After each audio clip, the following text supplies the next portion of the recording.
ये कहानी है उत्तर प्रदेश की। बात है अब से 2 साल पहले की। एक घर में दो लड़के रहते थे। बड़े बेटे का नाम अशरफ था, छोटे वाले का नाम सलमान था। बड़े बेटे की उम्र जब लगभग 25 वर्ष हुई तो अशरफ के माँ बाप को लगा क्यों ना अपने बेटे की शादी कर ली जाए। अब उसके लिए बाकायदा लड़की देखना स्टार्ट की जाती है। घर से महज 40 किलोमीटर की दूरी पर उन्हें एक लड़की समझ में आती है। लड़की का नाम समा होता है। पूरी रस्मों और रिवाजों के साथ दोनों का रिश्ता पक्का किया जाता है। उसके बाद दोनों की शादी कर दी जाती है। समा जब दुल्हन बन के घर आती है तो घर में खुशियों का माहौल हो जाता है। उन दोनों की शादीशुदा जिंदगी काफी अच्छे से चलने लगती है। लगभग 1 साल तक दोनों का रिश्ता बहुत अच्छे से चला। अशरफ भी बहुत खुश था समा को पाकर। समा भी राजी खुशी अशरफ के साथ रहती थी। लेकिन अशरफ की दिक्कत ये थी कि वो जिस गांव में रहता था वहाँ बहुत ज़्यादा काम नहीं था, तो घर के खर्चों में दिक्कत आने लगी। अब अशरफ घर का बड़ा बेटा था और सलमान छोटा था। सलमान अशरफ से महज 5 साल छोटा था। अशरफ 25 साल का था, सलमान 20 साल का था। अब अशरफ एक दिन अपने घर पे अपने माँ बाप से कहता है कि अम्मी यहाँ पर कोई काम नहीं है, अब खर्चे भी बढ़ने लगे हैं। जब से समा आई है तब से और भी ज़्यादा खर्चे बढ़ गए हैं। क्यों ना मैं कहीं बाहर जाकर नौकरी करूँ, कोई छोटा मोटा काम करूँ, तो हमारे घर की स्थिति कुछ सुधर जाएगी। अब घर वाले भी ना चाहते हुए भी अशरफ को इजाज़त दे देते हैं कि तुम घर से बाहर जाओ और बाहर जाकर कोई नौकरी करो। अब अशरफ अपने घर से दिल्ली चला जाता है, वहाँ जाकर नौकरी करने लगता है। अशरफ का काम धंधा भी ठीक ठाक चलने लगता है। अशरफ अब खुद भी अच्छा खर्चा करता था और अपने घर पे भी पैसे भेजने लगता है। अशरफ लगभग 7 से 8 माह तक वहाँ नौकरी करता है। इसके बाद वो एक फैसला करता है। वो अपने माँ बाप के पास फ़ोन करता है और कहता है कि क्यों ना मैं अपने छोटे भाई सलमान को भी दिल्ली में बुला लूँ। तो माँ बाप कहते हैं कि कोई बात नहीं, तुम सलमान को अगर दिल्ली बुला लोगे तो तुम्हें भी थोड़ा अच्छा लगने लगेगा। और सलमान भी यहाँ पर कुछ कर नहीं पाता है क्योंकि यहाँ करने के लिए कोई काम ही नहीं है। अब अशरफ जैसे ही सलमान से कहता है कि तुम दिल्ली चले आओ, तो सलमान कुछ आनाकानी करने लगता है क्योंकि ये कहानी जितनी सीधी दिख रही थी उतनी सीधी थी नहीं। इधर जब अशरफ दिल्ली गया था तो अपने घर पर अपने छोटे भाई को छोड़ के गया था और छोड़ के गया था अपनी दुल्हन समा को। अब अशरफ के दिल्ली जाने के बाद हुआ ये था कि समा जिस कमरे में लेटती थी तो सलमान के माँ बाप यानी अशरफ और सलमान के माँ बाप ने ये सोचा कि समा अकेली लेटती है तो क्यों ना छोटे बेटे को समा के ही कमरे में लेटने दिया जाए। इससे दोनों बातें करते रहेंगे, समा को भी थोड़ा अच्छा लगता रहेगा। अब सलमान जब अपनी भाभी के कमरे में लेटने लगा अलग चारपाई डालकर, को कुछ दिन तक तो इनका सीन सही चलता रहा। उसके बाद दोनों की नजरें मिली और नजरें चार हुईं। दोनों समझ ही नहीं पाए एक दूसरे को दिल कब दे बैठे। अब आए दिन इन लोगों के बीच में नाजायज संबंध बनने लगे। उधर अशरफ दिल्ली में ही बना रहा। दोनों एक दूसरे से प्यार करने लगे। दोनों एक दूसरे के बिना रह नहीं पाते थे।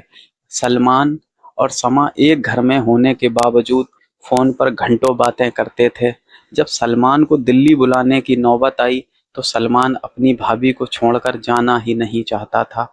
अब काफ़ी कहने सुनने के बाद सलमान जब दिल्ली जाने के लिए राजी हुआ तो उधर समा भी कहने लगी अपने पति अशरफ से कि अब मैं भी यहाँ पर रह के क्या करूँगी, मुझे भी अच्छा नहीं लगता है। तुम लोग दोनों वहाँ रहोगे तो तुम्हें खाना बनाने में दिक्कत होगी, साथ ही कपड़े धुलने में दिक्कत होगी, तो क्यों ना मैं भी तुम्हारे साथ चलूँ, तो तुम्हें भी थोड़ी सहूलियत हो जाएगी। अब अशरफ जब ये बात सुनता है तो कहता है ये बात तुम सही कह रही हो, वहाँ दिक्कत होगी तो तुम भी मेरे साथ चलो। अब अशरफ ये बात जब अपने माँ बाप को बताता है तो माँ बाप भी सहमति में सर हिला देते हैं और कहते हैं कि तुम बहू को साथ लेके जाओ, तुम्हें भी दिक्कत नहीं होगी। अब सारे लोग जब राजी हो जाते हैं तो समा और सलमान को लेकर अशरफ दिल्ली पहुंच जाता है। अब वहाँ दोनों एक ही फैक्ट्री में काम करने लगते हैं। कुछ दिन तो मामला सही चलता है। अब अशरफ क्या करता था, ज़्यादा पैसे बचाने के चक्कर में अक्सर फैक्ट्री में ओवर टाइम करता था। जबकि सलमान को हमेशा घर आने की जल्दी होती थी। अशरफ बहुत समझाता था सलमान को कि हम परदेश में हैं तो महज पैसे पैदा करने के लिए हैं, पैसा कमाने के लिए हैं, तो क्यों ना जैसे मैं ओवर टाइम लगाता हूँ तुम भी ओवर टाइम लगा लिया करो। लेकिन सलमान के दिमाग में कुछ और ही चलता रहता था। दरअसल सलमान के दिमाग में ये चलता था कि जब तक अशरफ घर से बाहर होता था उसे अपने भाभी के साथ मिलने का टाइम मिल जाता था। अब लगभग 1 से 2 महीने तक तो यही चलता रहता कि जब जब अशरफ ओवर टाइम लगाता सलमान जल्दी घर चला आता। अब ऐसे ही चलता रहता है तो एक दिन अशरफ को कुछ शक हो जाता है कि सलमान पूरे दिन तो मेहनत से काम करता है, लेकिन जैसे ही बात ओवर टाइम की आती है तो सलमान घर जल्दी जाने की जिद करने लगता है। तो एक दिन अशरफ सलमान से कहता है कि मैं तो ओवर टाइम लगाऊंगा, तुम घर चले जाओ। सलमान भी राजी खुशी कमरे पर पहुंच जाता है। उधर अशरफ ओवर टाइम का बहाना तो करता है लेकिन ओवर टाइम लगाता नहीं है। पीछे पीछे वो भी कमरे पर पहुंच जाता है। अब जैसे ही वो कमरे के अंदर दाखिल होता है तो वो देखकर दंग रह जाता है कि उसका अपना सगा भाई और उसकी अपनी पत्नी यानी समा दोनों आपत्तिजनक हालत में हैं। अब अशरफ जैसे ही दोनों को देखता है तो वो अपना सर पकड़कर वहीं बैठ जाता है कि आखिर अब क्या किया जाए, किसे सजा दिलाई जाए, किससे रिश्ते तोड़े जाएं, किसके खिलाफ शिकायत की जाए, क्योंकि सलमान भी अपना छोटा भाई है और उसकी अपनी पत्नी है। अब वो चाह के भी ये बात ना तो अपने माँ बाप को बता सका, ना ही अपनी ससुराल में बता सका। वो बस सलमान से इतना बोला कि हमारे आपस के रिश्ते खराब ना करो, क्यों ना तुम ऐसा करो, घर पर वापस चले जाओ। वो अपनी पत्नी को ना तो मारता है, ना पीटता है, ना उसे गाली गलौज करता है, बस उससे ये कहता है कि आज तक तुम्हारे और सलमान के बीच में जो कुछ हुआ उसे भूल जाओ, हम और तुम एक नई जिंदगी स्टार्ट करते हैं। अब सलमान तो घर चला आता है। उधर समा और अशरफ दोनों फिर से साथ रहने लगते हैं।